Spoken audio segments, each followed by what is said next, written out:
in today's lecture, we are going to discuss about the Jones chopper. Okay, Jones chopper कैसे काम करता है, उसकी सर्किट डिस्क्रिप्शन क्या है, एप्लीकेशन क्या है, उसके एडवांटेजेस क्या है, उसके डिसएडवांटेजेस क्या है, वो हम देखते हैं. आज तक के लेक्चर में हम लोगों ने class A chopper, class B chopper, class C chopper, class D chopper, class E chopper तक पढ़ा. आज हम जॉन्स चॉपर के बारे में पढ़ेंगे. Now circuit description. तो जो बेसिक सर्किट होती है जॉन्स चॉपर की, वो आपको डायग्राम में दिखाई गई है. यहाँ पे क्लास डी कम्यूटेशन सर्किट है, उसका यूज़ किया जाता है.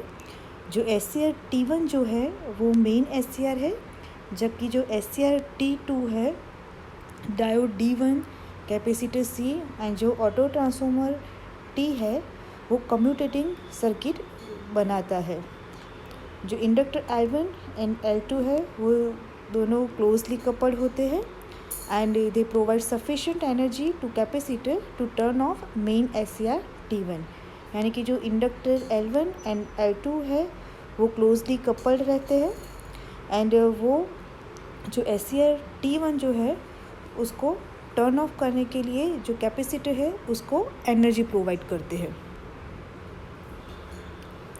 Now SCR T1 and SCR T2 है वो simultaneously turn on turn off होंगे. तो उसमें जब SCR T1 ऑन होगा उस टाइम पे क्या प्रोसेस होती है. तो जब SCR T1 जब ऑन होता है उस टाइम पे जो कैपेसिटर होता है वो चार्ज हुआ होता है. उसमें जो उसकी अपर प्लेट जो है वो पॉजिटिव होती है, जबकि जो लोअर प्लेट होती है वो नेगेटिव होती है. यानी कि वो क्लॉकवाइज डायरेक्शन में करंट की मूवमेंट की वजह से इनिशियली वो चार्ज रहता है. अब जब SCR T1 जो है वो टर्न ऑन होता है तो उस टाइम पे जो लोड करंट है वो plus VDC T1 L2 motor armature and minus VDC ये पाथ में से करंट फ्लो होता है. अब जब कैपेसिटर डिस्चार्ज होता है तो उस टाइम पे वो plus C T1 L1 D1 and negative C यानी इस पाथ से वो डिस्चार्ज होगा. एक बार अगर कैपेसिटर डिस्चार्ज हो जाता है तो वो फिर से चार्ज होता है. किसकी हेल्प से? तो ये जो इंडक्टर लगाया हुआ है, जो इंडक्टर है वो एनर्जी स्टोर करता है. तो जो इंडक्टर की जो स्टोर्ड एनर्जी होती है उसकी वजह से वो फिर से चार्ज होता है. ओके, यानी कि पहले कैपेसिटर चार्ज रहता है, उसके बाद वो डिस्चार्ज होगा एंड उसके बाद वो फिर से चार्ज होगा. बट किसकी हेल्प से चार्ज होगा? तो जो इंडक्टर होता है उसके पास जो स्टोर्ड एनर्जी होती है उसकी हेल्प से वो चार्ज होगा. बट जब वो इंडक्टर की एनर्जी से चार्ज होगा उस टाइम पे जो पोलैरिटी है इट विल बी चेंज. यानी कि जो अपर प्लेट है वो नेगेटिव चार्ज होगी, जबकि जो लोअर प्लेट जो है वो पॉजिटिव चार्ज होगी. अब यहाँ पे जब SCR T1 टर्न ऑफ होता है तो उस टाइम पे क्या होगा कि जो एनर्जी जो स्टोर होती है लोड की वो फ्री व्हीलिंग डायोड होता है उसमें से फ्लो हो जाती है. ओके, सो फिर से देख लेते हैं कि जब SCR T1 ऑन होता है तो क्या होता है. तो जब SCR T1 ऑन होता है उस टाइम पे क्या होता है. तो सबसे पहले जो कैपेसिटर होता है वो चार्ज रहता है. उस टाइम पे कैपेसिटर की पोलैरिटी कौन सी होगी? तो उसकी जो अपर प्लेट होगी वो पॉजिटिव होगी, जबकि जो लोअर प्लेट है वो नेगेटिव रहेगी. ओके, अब जब SCR T1 जो है वो टर्न ऑन होगा तो लोड करंट होगा वो plus VDC T1 L2 and motor armature and minus VD में से फ्लो होगा. अब कैपेसिटर डिस्चार्ज होगा तो डिस्चार्ज होने के लिए वो कौन सा पाथ चूज़ करेगा? तो प्लस C यानी कि कैपेसिटर का upper plate T1 L1 D1 and capacitor का लोअर प्लेट. ओके, तो इस पाथ से वो डिस्चार्ज होगा. अब एक बार कैपेसिटर डिस्चार्ज हो जाता है तो उसके बाद जब वो फिर से चार्ज होगा तो किसकी हेल्प से चार्ज होगा? तो जो इंडक्टर के पास जो एनर्जी स्टोर रहती है उसकी हेल्प से वो चार्ज होगा. बट उस टाइम पे जो कैपेसिटर होते हैं उसके जो पोलैरिटी है वो चेंज हो जाती है, यानी कि उसकी जो अपर प्लेट है वो नेगेटिव हो जाएगी एंड जो लोअर प्लेट है वो पॉजिटिव हो जाएगी। अब जो SCR-T1 ऑफ होता है, तो जब SCR-T1 ऑफ होता है उस टाइम पे क्या होगा कि जो लोड की जो एनर्जी स्टोर रहती है वो फ्री व्हीलिंग डायोड में से फ्लो होती है। ओके, नाउ नेक्स्ट है SCR-T2 ऑन होगा तो कौन सी प्रोसेस होगी एंड T2 ऑफ होगा तो क्या होगा। ओके, तो जब SCR-T2, तो डायग्राम में आपको दिखाया गया है कि T2 है वो ऑन हो गया है एंड T1 है वो ऑफ हो गया है। ओके, तो जो T1 जो है SCR-T1 उसके पास रिवर्स वोल्टेज आएगा एंड इसकी वजह से वो क्या हो जाएगा, टर्न ऑफ हो जाएगा, जबकि जो T2 है वो टर्न ऑन हो जाएगा। अब इस टाइम पे जो लोड करंट होता है वो plus VDC capacitor C, T2, R2 motor armature and minus VDC ये पाथ से फ्लो होगा।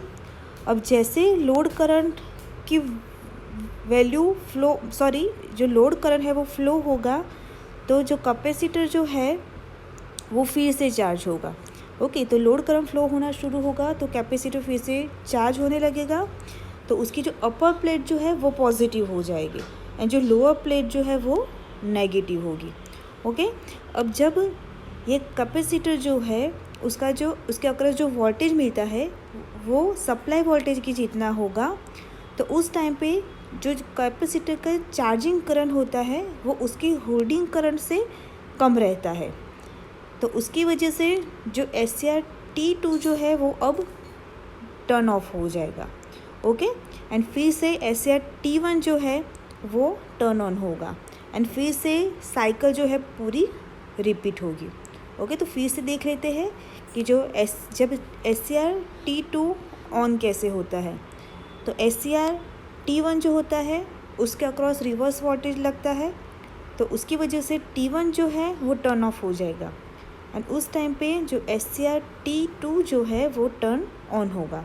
ओके, तो इस टाइप पे जो लोड करंट है वो फ्लो होगा। तो लोड करंट कौन से पाथ से फ्लो होगा, तो plus VDC capacitor C, T2, R2 motor armature and minus VDC, तो current will flow from this path. Okay, now अब जब लोड करंट फ्लो होना शुरू होता है तो उसकी वजह से क्या होगा, कैपेसिटर चार्ज होगा फिर से, बट इस टाइम पे क्या होगी, उसकी पोलैरिटी होगी वो अगेन अपर प्लेट पॉजिटिव रहेगी, जबकि जो लोअर प्लेट है वो नेगेटिव होगी। ओके, एंड कैपेसिटर चार्ज होता है।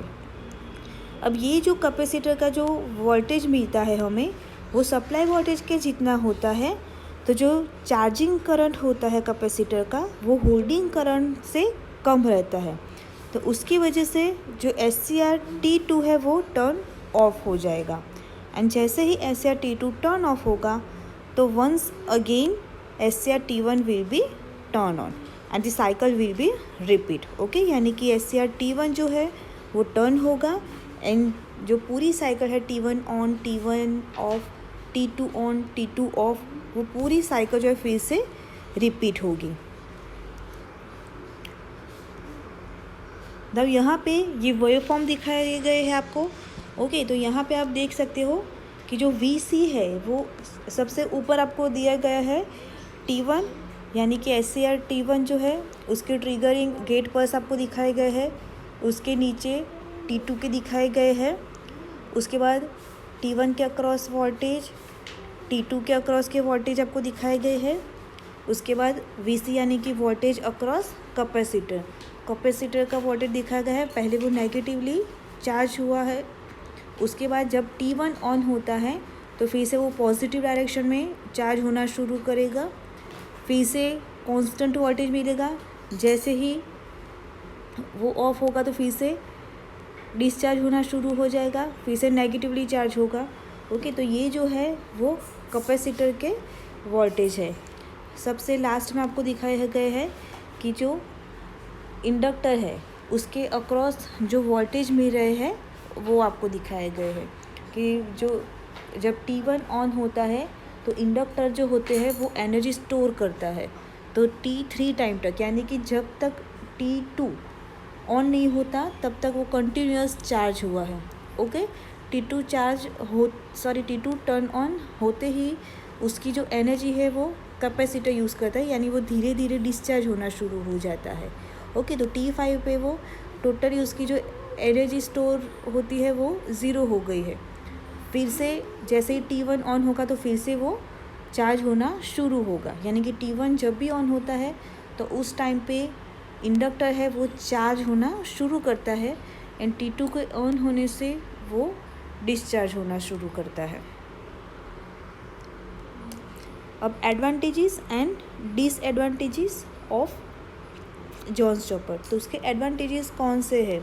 तो यहाँ पे ऑटो ट्रांसफार्मर यूज़ किया गया है, इसकी वजह से हमें बहुत अच्छा कम्यूटेशन मिलता है। सेकंड है कि जो DC series motor and DC shunt motor होता है उसके स्पीड कंट्रोल में जॉन्स चॉपर का यूज़ होता है। अब यहाँ पे अगर चॉपर की फ्रीक्वेंसी आप एडजस्ट करते हो तो उसकी वजह से जो आउटपुट वोल्टेज है उसको भी हम कंट्रोल कर सकते हैं। नाउ द डिसएडवांटेजेस, तो यहाँ पे जो भी SCR यूज़ होते हैं उसकी जो रेटिंग्स है वो हाई होते हैं। This is the main disadvantages of the Jones chopper. Thank you.